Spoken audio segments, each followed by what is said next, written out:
ನಾನು ಭೋಕ್ತ, ನಾನು ವ್ಯಾಪಾರದಲ್ಲಿ ಹಣವನ್ನೆಲ್ಲ ಕಳೆದುಕೊಂಡೆ ಎಂದು ಭಾವಿಸೋಣ. ಆಗ ನಾನು ನೋವು ಅನುಭವಿಸುವವ ಇದೇ ರೀತಿಯಲ್ಲಿ. ಬದುಕಿನ ಪ್ರತಿಯೊಂದು ಕ್ಷೇತ್ರದಲ್ಲಿ ನಮ್ಮ ಕೆಲಸದ ಫಲವಾಗಿ ಸುಖವನ್ನೋ ದುಃಖವನ್ನೋ ಅನುಭವಿಸುತ್ತೇವೆ. ಇದಕ್ಕೆ ಕರ್ಮ ಎಂದು ಹೆಸರು.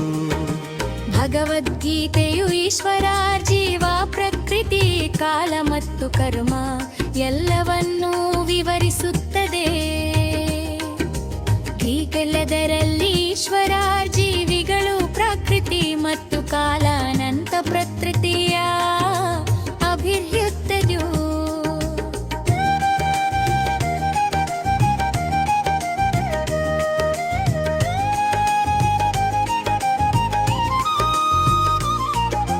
ತಾತ್ಕಾಲಿಕವಾಗಿರಬಹುದು, ಆದರೆ ಹುಸಿಯಲ್ಲ.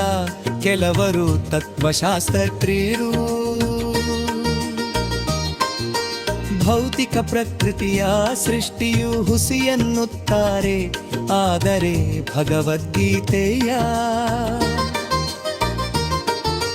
ಸಿದ್ಧಾಂತದಂತೆ ಅಥವಾ ವೈಷ್ಣವ ಸಿದ್ಧಾಂತದಂತೆ ಇದು ಸರಿಯಲ್ಲ.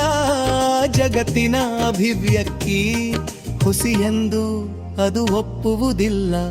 ಅದು ವಾಸ್ತವ, ಆದರೆ ಅಶಾಶ್ವತ. ಅದನ್ನು ಆಕಾಶದಲ್ಲಿ ಸಾಗಿ ಹೋಗುವ ಮೋಡಕ್ಕೆ ಅಥವಾ ಬೇಳೆ, ಪರವಾದ ಮಳೆಗಾಲಕ್ಕೆ ಹೋಲಿಸಿದೆ. ಮಳೆಗಾಲ ಮುಗಿಯುತ್ತಲೇ ಮೋಡ ಹೊರಟು ಹೋಗುತ್ತಲೇ ಮಳೆಯು ಪೋಷಿಸಿದ ಬೆಳೆಯೆಲ್ಲ ಒಣಗುತ್ತದೆ. ಇದೇ ರೀತಿಯಲ್ಲಿ ಭೌತಿಕ ಸೃಷ್ಟಿಯು ಒಂದು ವಿಶಿಷ್ಟ ಅವಧಿಯಲ್ಲಿ ಆಗುತ್ತದೆ, ಸ್ವಲ್ಪ ಕಾಲ ಇರುತ್ತದೆ, ಅನಂತರ ಮಾಯವಾಗುತ್ತದೆ. ಇದು ಪ್ರಕೃತಿಯ ಕಾರ್ಯದ ರೀತಿ. ಆದರೆ ಈ ಚಕ್ರವು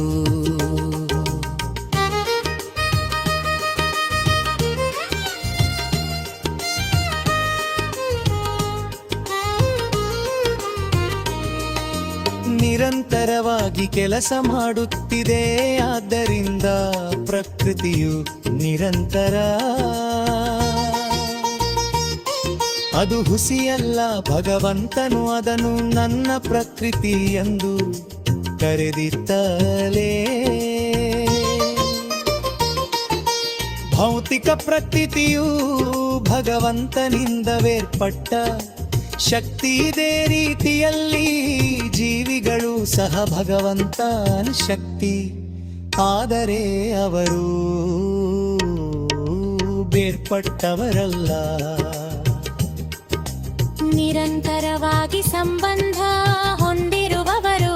ಆದುದರಿಂದ ಈಶ್ವರ, ಜೀವೇ ಐಹಿಕ,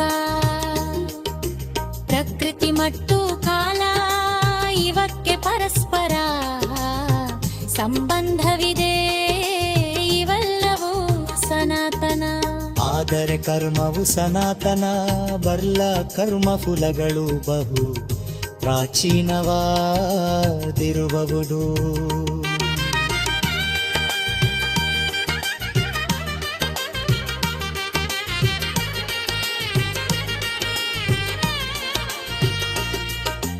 ನೆನಪಿಗೆ ಸಿಕ್ಕದ ಪ್ರಾಚೀನ ಕಾಲದಿಂದ ನಾವು ನಮ್ಮ ಕರ್ಮ ಫಲಗಳನ್ನು ಅನುಭವಿಸುತ್ತಿದ್ದೇವೆ. ಆದರೆ ನಾವು ನಮ್ಮ ಕರ್ಮ ಫಲಗಳನ್ನು ಬದಲಾಯಿಸಬಹುದು. ಈ ಬದಲಾವಣೆಯು ನಮ್ಮ ನಿರ್ಣಯದ ಪರಿಪೂರ್ಣತೆಯನ್ನು ಅವಲಂಬಿಸಿದೆ. ನಾವು ವಿವಿಧ ಕರ್ಮಗಳಲ್ಲಿ ನಿರತರಾಗಿರುತ್ತೇವೆ. ಎಲ್ಲ ಕರ್ಮಗಳ ಫಲಗಳಿಂದ ಬಿಡುಗಡೆ ಹೊಂದಲು ನಾವು ಯಾವ ಕರ್ಮಗಳನ್ನು ನಡೆಸಬೇಕು ನಮಗೆ ಖಚಿತವಾಗಿ ತಿಳಿದಿಲ್ಲಾದರೆ ಭಗವದ್ಗೀತೆಯೂ ಇದನ್ನು ವಿವರಿಸುತ್ತದೆ.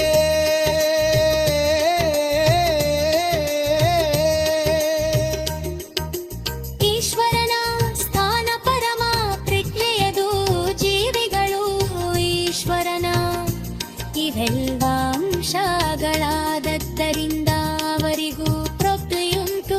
ಜೀವಿಯನ್ನು ಭೂಭುತಿಕ ನಿಸರ್ಗವನು ಪ್ರಕೃತಿ ಅಥವಾ ಈಶ್ವರನ ಶಕ್ತಿಯನ್ನು ವಿವರಿಸಿರಲಾದರೆ ವಿವಿಧದಲ್ಲೇ ಉನ್ನಜಿದ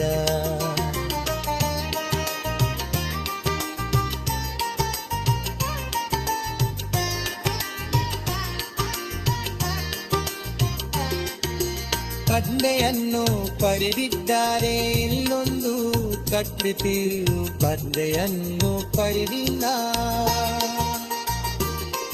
ಎದೆ ತ್ಯಾಸರ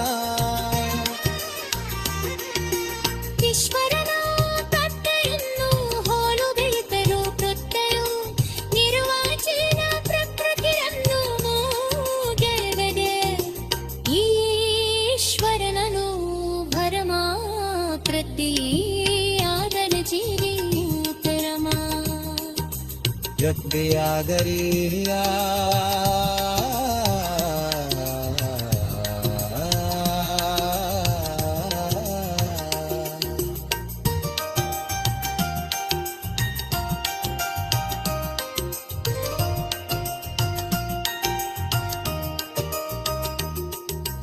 ಜತ್ರೆಯಾದರೆ ಇಲ್ಲ ಓದುವುದರಿಂದರೇಶ್ವರನದು ಎರೆ ಕೋಡಕ್ಕೆ ಯಾವುದೇ ಹಿತ್ತಲೇ ಪರಮಾತಿರಮ ಎನ್ನುವುದು ಹತ್ತುದಲೇ ಬೆಳೆಯುವ ಸಿದ್ಧಾಂತ. ಅವನಿಗೆ ಬೆಳ್ಳಿಯೂ ಇರಬಹುದು, ಆದರೆ ಅವರಿಗೆ ಪರಿಕೂಲ ಪಲ್ಲೆಯಾಗೆ ಪರಮ ರಚನೆಯಾದರೆ